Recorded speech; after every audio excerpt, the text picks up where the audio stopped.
Alô, amigos e amigas, esse é o programa Agenda Econômica que hoje vai abordar o tema Políticas de Combate à Inflação. O nosso convidado é o economista José Luiz Pagnussat. Ele é professor da Escola Nacional de Administração Pública, a ENAP. Popularmente conhecida como o aumento de preço, a inflação afeta diretamente a economia de um país. Ao deixar os produtos e serviços mais caros, ela acaba por desvalorizar a moeda.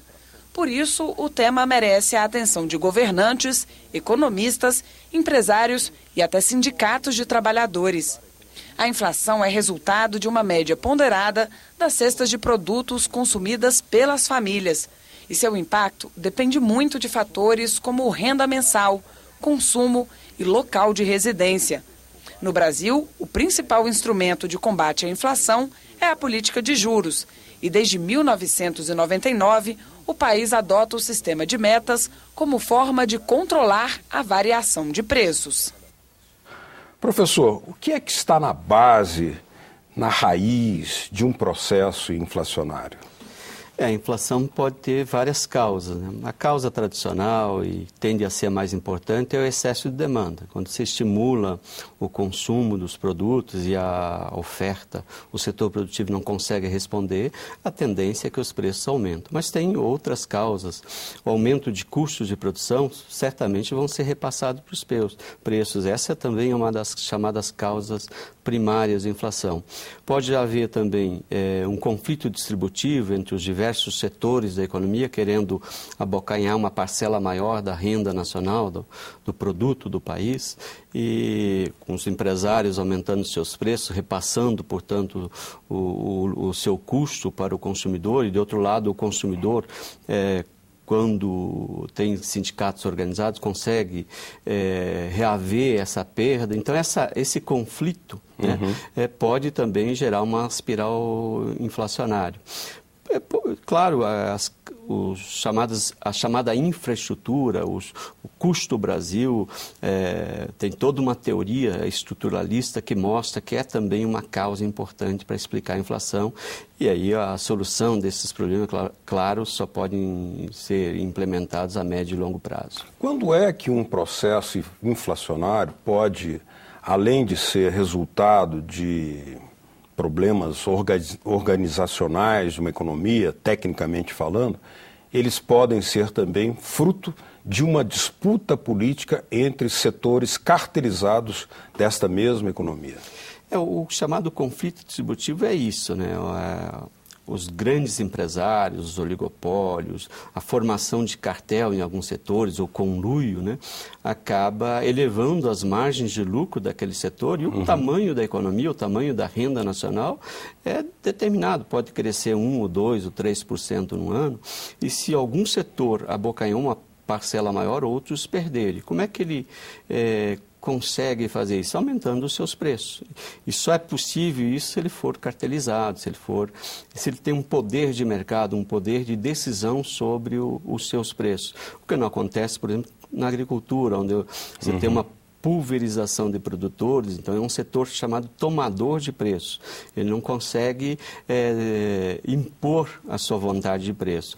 Agora, alguns setores industriais, alguns setores que têm hoje poder de mercado, tem sim a capacidade de elevar suas margens de lucro e, em consequência, provocar uma inflação dos lucros. Nós podemos entender, portanto, que uma economia muito concentrada em determinados setores, sobretudo aqueles mais dinâmicos, existem aí maiores condições para processos inflacionários provocados pela própria concentração. A concentração é um fator determinante para a manutenção de uma inflação crônica. Claro que também não é difícil de combater esse processo quando o país tem condições de importar produto, de gerar competitividade com a importação de produto. Dar o choque de competitividade que muitos falam. Nessa linha, né, a margem, a capacidade de aumentar preço se reduz por parte dos chamados grandes grupos econômicos.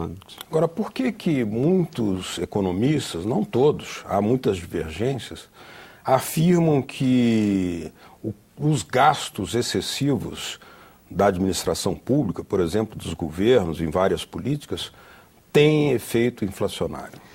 A chamada inflação de demanda, ela tem o componente do consumo, que representa a maior parte da demanda, mas também tem a componente dos chamados gastos do governo.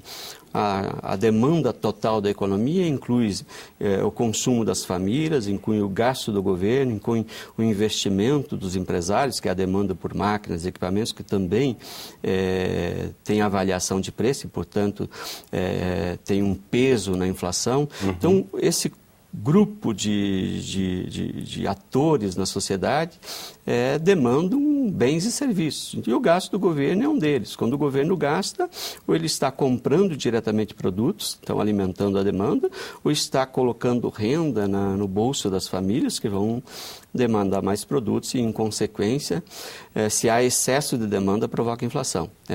A inflação de demanda só ocorre se há um chamado excesso de demanda em relação à capacidade de abastecimento da economia. E essa capacidade de abastecimento tem a ver com o setor produtivo, mas também com a importação de produtos. Um país com reservas internacionais elevadas, como é o caso brasileiro, ele não tende a ter um descontrole exagerado da inflação, porque ele tem a possibilidade de importar produto. Então, não há nenhuma experiência internacional de país que tenha tido um descontrole da inflação além do razoável, né? Quando te dispõe de reservas internacionais, porque ele vai comprar produto lá fora e segurar a inflação sem nenhum problema. Mas claro que isso só é possível ser feito num curto prazo. Você não pode esgotar as reservas, porque aí cria um outro desequilíbrio, que é o desequilíbrio do setor externo. Como é que o senhor explicaria, mesmo que não seja a sua visão própria, a afirmação de algumas correntes de economistas, segundo as quais existe uma relação direta entre o corte de gastos públicos, por exemplo, e a redução dos efeitos ou da pressão inflacionária? Hoje, o gasto público é uma das razões da pressão inflacionária. Quais seriam esses gastos? O componente da demanda públicos? Importante vem do gasto público. E que eu diria o seguinte, é uma inflação até tolerável, né? A inflação do salário mínimo, o aumento do valor do salário mínimo real acima da inflação nos últimos anos tem pressionado o setor de serviços, por exemplo, né? A inflação de serviços tem sido superior à média da inflação dos demais setores. Mas é uma opção de política econômica, é uma opção de distribuição de renda adotado, né, nos últimos anos, que tem como consequência negativa, nesse caso, né, um residual inflacionário. Esse é um exemplo. As transferências de renda do governo às famílias também têm ajudado a pressionar alguns setores da economia, em termos de pressão de demanda.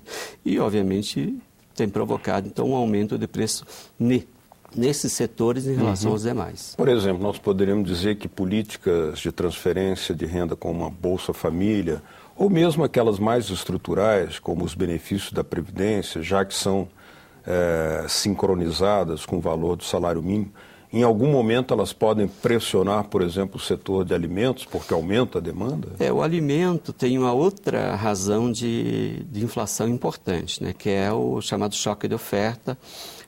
Os problemas climáticos acabam reduzindo, né, a oferta de alimentos em determinados momentos e a pressão inflacionária ocorre.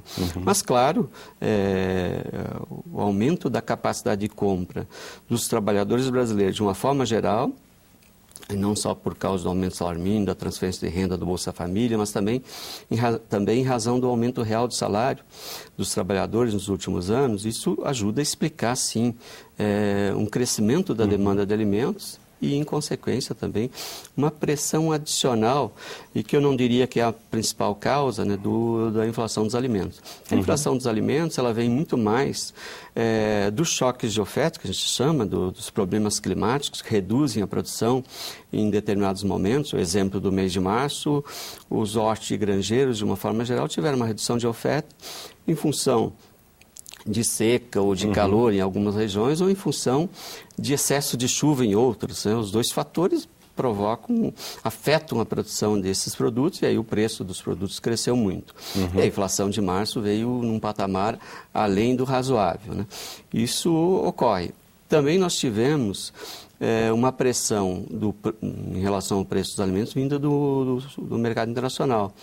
Nós tivemos um período de preços altos dos alimentos no mercado internacional em função do crescimento da demanda da China, da Índia, dos produtos dos países que estão em desenvolvimento, que passaram a comprar mais grãos de uma forma geral e pressionar os preços dos produtos, no caso de vários produtos brasileiros em especial. Agora, quando há essa pressão inflacionária sobre certos alimentos, né, até por razões climáticas, por exemplo, quais são as medidas, quais são os instrumentos que o governo pode dispor como políticas de combate à inflação aceitáveis, ou sejam clássicas, sejam até heterodoxas, que podem ter efeitos nesse caso? A taxa de juros certamente não é um instrumento adequado, né, para combater a inflação de alimentos. Né? Você não vai reduzir a demanda por alimentos aumentando a taxa de juros. Né?